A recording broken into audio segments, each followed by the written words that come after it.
အဖွဲ့အစည်းနဲ့လောက်ကြရတဲ့အခါမှာ body တိဆောက်ပုံဟာအမတန်မှအရေးကြီးပါတယ်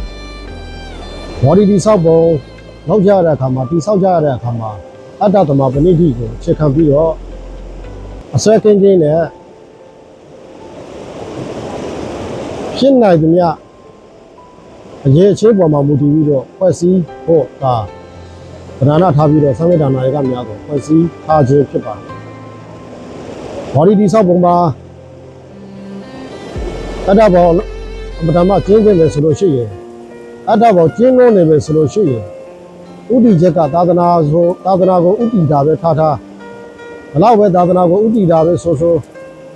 ထိုသူဤလောက်ရမှန်သမျှသည်သာသနာမဟုတ်ပဲနဲ့တာရိယာတက်မဲဝမ်းချောင်းအလောက်သာဖြစ်သွားမှာသိကြပါပဲဘော်ဒီဆောက်ပုံရဲ့အတ္တဘောအမတမကျင်းလို့နေလို့ရှိရင်လောက်သမျှအလောက်တွေလည်းပဲ